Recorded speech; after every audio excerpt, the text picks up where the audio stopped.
किताब के कुछ कह सकते हैं शुरुआती पन्ने पलटने जा रहे हैं। हम बात करेंगे एनिमल किंगडम यानी जंतु जगत के कुछ सबसे पहले और सच कहूं तो सबसे अजीबोगरीब सदस्यों की। हमारे पास एनिमल किंगडम पार्ट 2 नाम का एक दस्तावेज है जो इन जीवों की दुनिया में झांकने का एक बढ़िया मौका देता है। बिल्कुल। तो आज का हमारा मिशन सिर्फ ये जानना नहीं है कि ये जीव क्या है, बल्कि ये समझना है कि जिंदगी ने बिना दिमाग, बिना दिल और बिना हड्डियों के शरीर बनाना कैसे सीखा। हाँ, ये बहुत दिलचस्प है। हम 4 ग्रुप्स को देखेंगे: पोरिफेरा, सिलेंट्रोएटा, टीनोफोरा और प्लेटीहेल्मिन्थिस। ये एक तरह से धरती पर पहले जानवरों के ब्लूप्रिंट्स को समझने जैसा है। तो चलिए इस कहानी की परतों को खोलते हैं। चलिए शुरुआत करते हैं सबसे सरल, सबसे अनोखे ग्रुप से, पोरिफेरा, जिन्हें हम आम भाषा में स्पंज कहते हैं।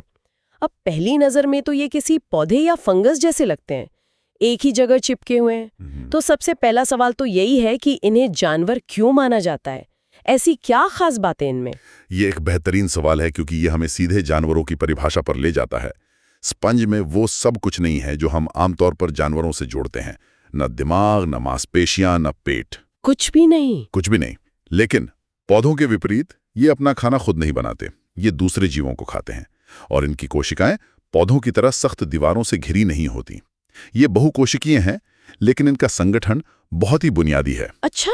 ऐसा समझिए कि ये कोशिकाओं का एक समूह है जो बस साथ रहना सीख गया है, लेकिन अभी तक उन्होंने मिलकर ऊतक या अंग बनाना नहीं सीखा है। मतलब ये कोशिकाओं की एक कॉलोनी की तरह है जो बस एक घर में रह रही हैं। बिल्कुल। हाँ, एक ही घर में।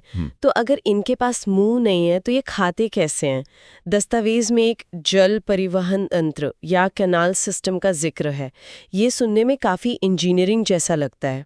और ये प्रकृति की एक शानदार इंजीनियरिंग ही है।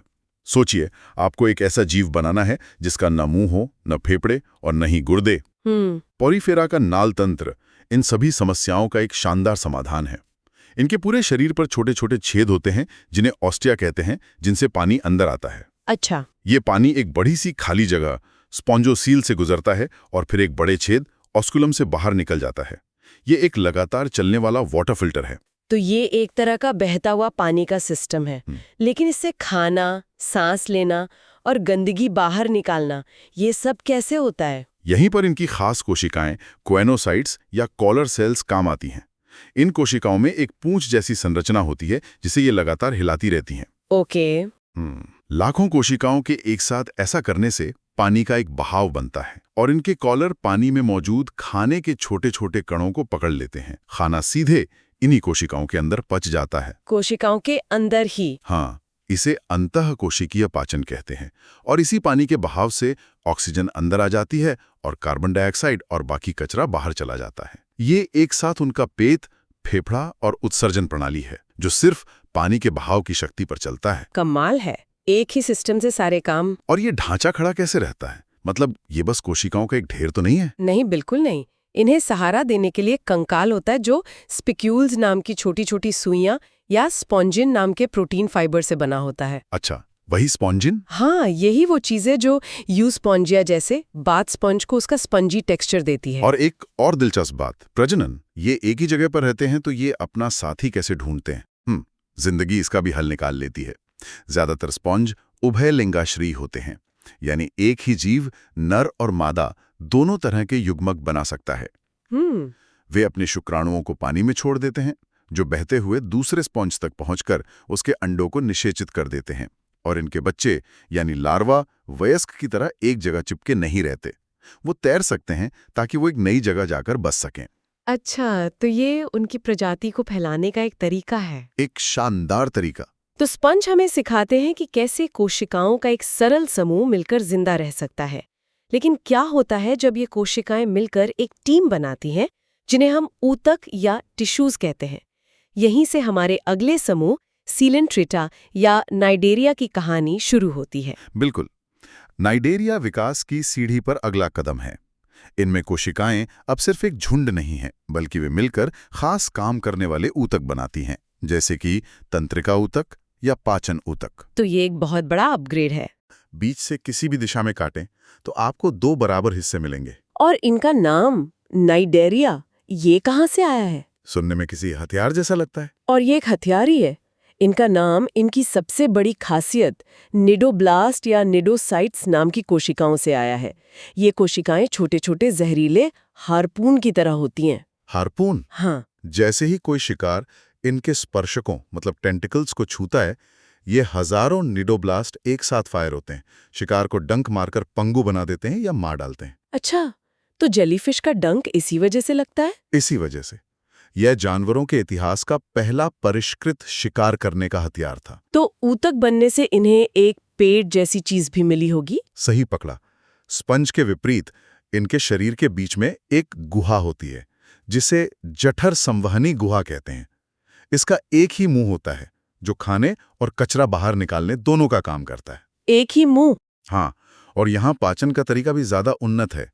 ये पहले शिकार को इस गुहा में डालकर छोटे टुकड़ों में तोड़ते हैं। ये हुआ बाह्यकोशिकीय पाचन, यानी कोशिकाओं के बाहर। फिर उन छोटे टुकड़ों को कोशिकाएं सोखकर पूरी तरह पचाती हैं। तो ये पाचन का एक ज्यादा कुशल तरीका है। बिल्कुल, जो उन्हें स्पंज से बड़े शिकार को खाने की क्षमता देता है। और यहाँ एक बात है जो मुझे हमेशा से बहुत अजीब लगती है, पॉलिप और मेड्यूसा। ये क्या है? ऐसा लगता है जैसे एक ही जानवर की दो अलग-अलग पहचान हो। ये उनके जीवन की सबसे दिलचस्प पहेलियों में से एक है। पॉलिप रूप एक जगह स्थिर रहता है और बेलनाकार होता है, जैसे कि हाइड्रा या समुद्री एनीमोन। वहीं मेड्यूसा रूप छतरी के आकार का और आजाद तैरने वाला होता है, जिसे हम जेलीफिश के नाम से जानते हैं। अच्छा। कुछ नाइडेरियंस जैसे ओबेलिया अपनी जिंदगी में इन दोनों रूपों से गुजरते हैं। मतलब एक जेलीफिश पॉलिप को जन्म देती है और एक पॉलिप जेलीफिश को? लगभग ऐसा ही। इसे पीढ़ी एकांतरण या मेटाजेनेसिस कहते हैं। पॉलिप अलैंगिक रूप से, मतलब बिना सेक्स के, कलियों की तरह छोटी छोटी मेड्यूसा बनाता है। ओके। फिर ये मेड्यूसा बड़ी होकर लैंगिक रूप से नर और मादा युग्मकों से प्रजनन करती हैं, जिससे लार्वा बनता है जो कहीं जाकर बैठ जाता है और एक नए पॉलिप में बदल जाता है। अरे वाह, ये तो एक बहुत ही जटिल जीवन चक्र है। बहुत जटिल, जो इन अलग अलग हालातों में जिंदा रहने में मदद करता है। तो नाइडेरियंस ने शिकार के लिए डंक मारने वाली कोशिकाएं विकसित की, लेकिन समुद्र में शिकार करने का एक और तरीका हो सकता है, रोशनी से ध्यान भटकाना या आकर्षित करना। और ये हमें हमारे अगले समूह टीनोफोरा तक ले जाता है, जो गहरे समुद्र के असली नियॉन साइन है। हाँ, टीनोफोरा या कंकज जली वाकई में जादुई जीव हैं। ये नाइडेरियल्स की तरह ही दिखते हैं, और ये सम्मिति और ऊतक स्तर का संगठन। लेकिन इनके पास डंक मारने वाली कोशिकाएं नहीं होती। तो इनका सुपर पावर कुछ और ही है। बिल्कुल। और वो है इनका चमकना। दस्तावेज में बायोल्यूमिनेसेंस का जिक्र है, मतलब ये सच में अंधेरे में चमकते हैं? क्यों? हाँ, ये गहरे समुद्र में टिमटिमाते हुए इंद्रधनुषी बल्बों की तरह दिखते हैं। ये चमक शायद शिकारियों को डराने या फिर शिकार को अपनी ओर आकर्षित करने के काम आती है। लेकिन इनकी दूसरी खासियत है इनके चलने का तरीका। वो कैसे? इनके शरीर पर कंघियों जैसी 8 पंक्तियां होती हैं, जिन्हें कंकत पट्टिकाएं कहते हैं। कंघियां? ये उनसे क्या करते हैं? सोचिए कि इन जेली के शरीर पर इंद्रधनुषी बालों वाली 8 कंघियां लगी हैं, और ये कंघियां लगातार एक मैक्सिकन वेव की तरह चलती रहती हैं, जो इन्हें पानी में धीरे धीरे आगे बढ़ाती हैं। अरे वाह! जब इन पर रोशनी पड़ती है तो ये एक टिमटिमाता हुआ इंद्रधनुष बनाती हैं। यह उनके खुद के प्रकाश से भी अलग एक अद्भुत नजारा होता है। वे समुद्र में बहुत ही नजाकत से तैरते हैं। तो ये नाइडेरियंस के करीबी रिश्तेदार लगते हैं, पर इनके पास अपने अलग ही ट्रिक्स हैं। अब तक हमने जिन भी जीवों की बात की वो सब अरीय समिति वाले थे, मतलब गोल या बेलनाकार। सही। लेकिन अब जैसा कि दस्तावेज बताता है, विकास एक बहुत बड़ी छलांग लगाने वाला है। हमारा अगला समूह है प्लैटीहेल्मिन्थेस, यानी चपटे कृमि। ये शायद एनिमल किंगडम के इतिहास का सबसे महत्वपूर्ण मोड़ है। चपटे कृमियों के साथ पहली बार हमें द्विपार्श्व समिति देखने को मिलती है। द्विपार्श्व समिति, ये सुनने में भारी लगता है, पर इसका मतलब सीधा सा है, शरीर का एक बायां और एक दाया हिस्सा होना, एक सिर और एक पूंछ होना। एक मिनट, ये इतना बड़ा बदलाव क्यों है? गोल होने में क्या बुराई थी? गोल होने में कोई बुराई नहीं है, अगर आप एक जगह बैठे हैं या बस पानी में बह रहे हैं, तब खतरा किसी भी दिशा से आ सकता है। लेकिन द्विपार्श्व सम्मिति का मतलब है कि आपके पास एक आगे की दिशा है। अच्छा, और अगर आपके पास एक आगे की दिशा है तो आप अपने सेंसरी ऑर्गन्स जैसे आंखें, नाक उसी सिरे पे लगाना चाहेंगे। यहीं से सिर का विकास शुरू हुआ। सिर होने का मतलब है कि आप एक दिशा में जानबूझकर आगे बढ़ सकते हैं। तो ये सक्रिय रूप से शिकार करने और भोजन खोजने की शुरुआत थी। बिल्कुल, इसने दिमाग के विकास का रास्ता खोला। वाह, तो एक सिर का होना ही सब कुछ बदल देता है। और जैसा कि इनके नाम से पता चलता है, ये चपटे होते हैं। इनका शरीर ऊपर और नीचे से बिल्कुल चपटा होता है, जैसे किसी ने रोटी बेल दी हो। ऐसा क्यों? ये भी उनके शरीर के डिजाइन से जुड़ा है। चपटे कृमि पिछले ग्रुप से ज्यादा जटिल हैं।